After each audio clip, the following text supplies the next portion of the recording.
So I'm driving in my car right now, and I was thinking I should make a video blog because I think enough time passed where I could make a video blog and talk about Charlie Kirk and not seem insensitive. you know, I always knew this country was fucked up. But just like everyone else, I ignored it and just thought it would get better. Because there's other people in other countries that are far worse and everything. But it's actually getting worse, it's not getting better. And what's weird about it is that it's unfair, it's unjust, and it's one-sided, and it's all based on, a certain group of people dominating other people. That's really what it's about. And it's about elevation. It's about a certain group of people elevating themselves at the expense of other people. And what's really ironic, I find, about that whole situation is for the simple fact is, you hear that, remember that old saying, I want a piece of the American pie and everything.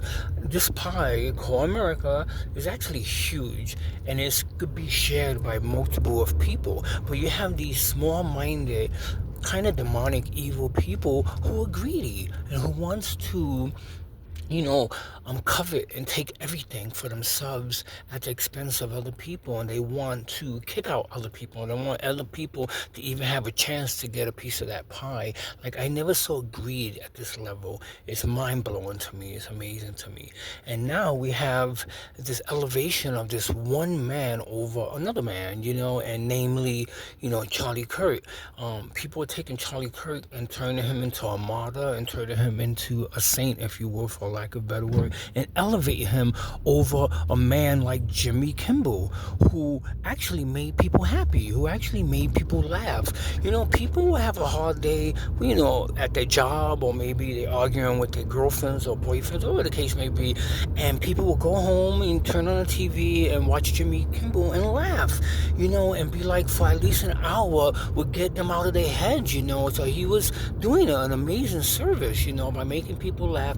Not only that, teaching people by being logical and exercising critical thinking and being political minded and being fair, teaching people the in and outs of politics and teaching people, what to do and what not to do, but doing it in a comedic way was mind blowing to me. It was amazing. It was beautiful. It was awesome. And people adore this man, and he was just ripped off the air. And he was a good man too. I don't know him personally, but for far as I can see, he was a good man, There was no major scandals surrounding him and everything. I'm sure he wasn't perfect like anyone else, but he did a good service, and everything. And just because he didn't even talk about Charlie Kirk in a negative. He just referred to Charlie Kirk, but he was talking about Trump, because Trump is such a fucking pussy ass faggot motherfucker. And I mean faggot, not gay, you know what I mean? I mean faggot motherfucker.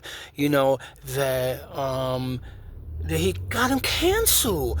And these damn corporations, these conglomerates, buckled at the fucking knee. And that's amazing to me, because that's just elevating Trump's, his twisted utopian, whatever he had, what things he has and shit.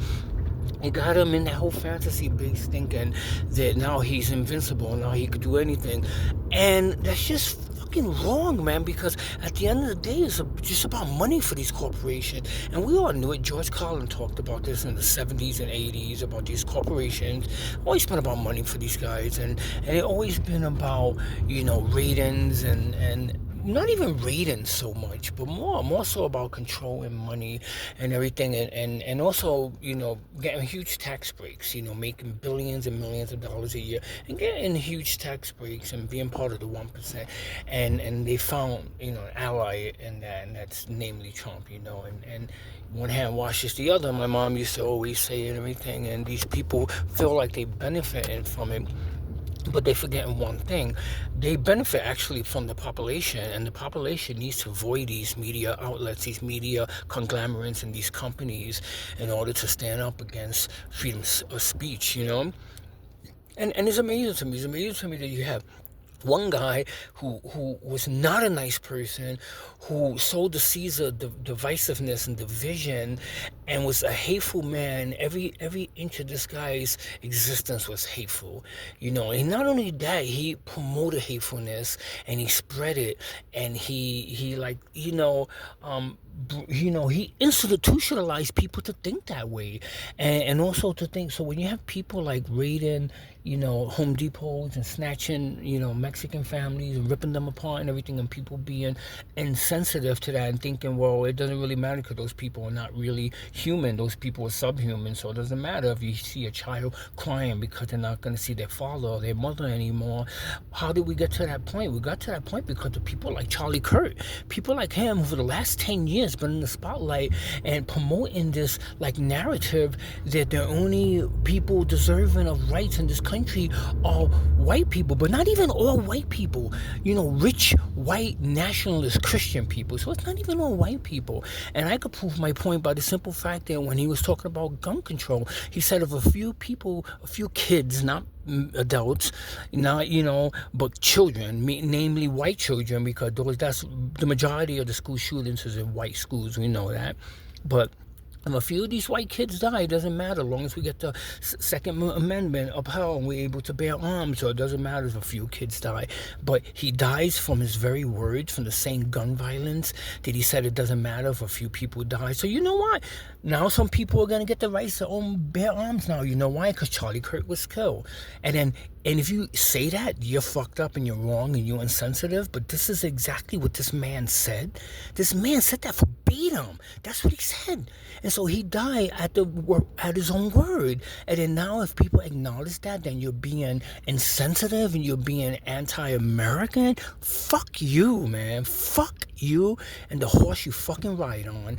And that is such fucking bullshit. Then you're gonna fucking take it on Jimmy Kimmel, someone that spread love and someone that promoted, laughter and everything. And also not only that taught us, what's right and wrong in politics and what should be and what should not be in politics. You're gonna take that person off of the air and everything because you elevating this person who you think is a saint, who is a hate monger, racist, white supremacist, white nationalist. It's fucking crazy. That is sick. And I always knew this country was sick, but this is new level sickness, and it's fucking insane to me and everything. And I'm glad people are speaking out against it and everything, but it just shows you the state of affairs. It just tells you where we are. If you let these people creep into society and take control of everything, this is going to be the fallout. It's amazing, and it's amazing to me that this guy still has followers. It's amazing to me that he still has these people that are getting on, lying and saying shit. And you know what? Kash Patel is a piece of shit. That FBI, guy and shit, he's a fucking piece of shit. And not only that, he's a stupid motherfucker. He is so fucking dumb. Like when he was talking about Charlie Kirk and he mentioned Valhalla, and he said, "See you, brother, in Valhalla." There's so much things wrong with that statement, for the simple fact that Valhalla is actually the word for heaven in Scandinavian language and everything. So it's actually white heaven. And when white supremacists use that word Valhalla, which is a word that Charlie Kirk used many times, he's referring to white people going to a haven, a heaven. There's all white people and no black people are there, no queer people are there, no Mexicans, no Asian people, just white people.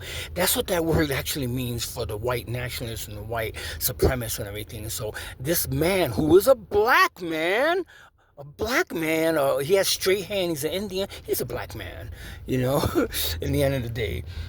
And for this black man to say that and say, "I'm going to see you in heaven, in white heaven," you have all these white nationalists, like, saying all this shit about him, saying, "You were never invited to this heaven. What are you talking about? You're not a part of us." And you know what? Rightfully so. He's not a part of them.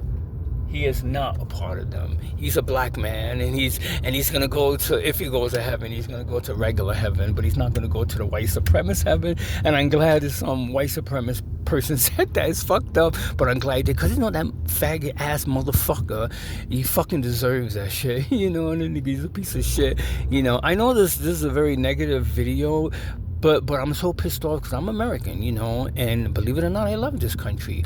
It offers me a lot of freedom, to be who I am. It's a very rare country and everything, and we promote that across the world, and people benefit from that. But then you have a small group of people that want to destroy that because they want to hog up all the wealth and they want to hog up all the power and everything, and they don't care who they step on to do it. And then you have these brown people who are trying to jump on the bandwagon and think, well, I'm conservative, they're conservative, so I belong with them. And then these white people saying, no, you don't belong because your skin is brown, and we hate you too. The only thing, we use you because we want to help you to get us into power, but really we don't fucking like you either because you're a brown person. It's fucking sick, and everything. So it really bothers me. You want to know why? Because I'm a brown person. I am a brown person, and they targeting me, so I take it personal.